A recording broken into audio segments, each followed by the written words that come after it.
okay? I'm good. Good, good. Love the film. Love your character. I always assume that when Woody Allen calls you for a role, you just say yes. What was that Exactly. like? I mean, you know, when my manager, who's sitting right over there, you know, called me, I thought he was actually teasing when he said Woody Allen wants to meet you for a movie. And obviously when it became reality, I couldn't believe it when I got the part. You know, it was emotional for me. It was like, wow, really broke through. You know, got this part. Like, I couldn't believe it. You know, now it was about learning it and doing it well, and, you know, the intimidation of working with people like Cate Blanchett and Sally and Alec and, you know, and Peter. But, you know, they're just, that's what I love about actors. They're giving and they root for each other, whereas comics have no camaraderie. You know what I mean? Nobody roots for each other. It's just hateful. You know, and on the set when when they're there for you the way they are, you know, now I know what it means when an actor says, you know, at the Academy Awards or someone, they go, this actor is so giving and this director, now I understand. Had your own little Woody Allen family then on set. It was great, you know, and everybody was great, you know, so, you know, I see my performance in the movie, but, you know, I'm looking, you know, at the others. You know, like what Cate did in this, you know, was just a stellar performance. I mean, like, I was really in awe of watching her do any scene. Well, and what was that like? She has played such a flawed character on Well, screen. yeah, I mean, you know, I've been a fan of hers and seen her in other films. And, you know, like, after the New York premiere, I had to come over to her and say, you know what? I've seen you in a lot of stuff. You topped yourself.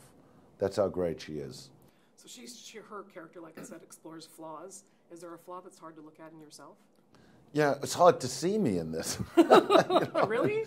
Well, I've you're never, wonderful. you know, no, but what I'm saying is, you know, just, you know, from the time I went to wardrobe and they were giving me these little blazers to wear and clothes I would never actually wear, right. You know, and I'm like, all right, but I understand it because they want you to feel the character, look like the character, which is what I love doing because, you know, my stage persona is so different than what I was doing in this film that it was so enjoyable for me to just get lost in what I was doing with those scenes. Absolutely.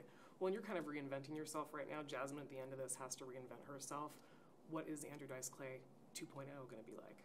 Well, you know what? I'm working on a lot of things. I mean, the next thing is an autobiography that I'm doing with David Ritz, and, you know, but, you know, that's the next thing up, I'd say, you know, and this Doug Ellen documentary movie on myself, you know.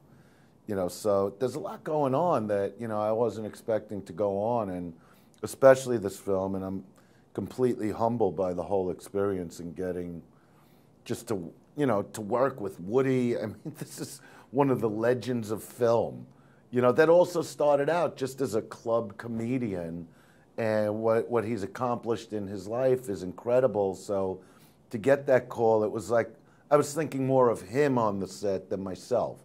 It was like, just do a good job. I don't want this guy to come over and go, that's not the character.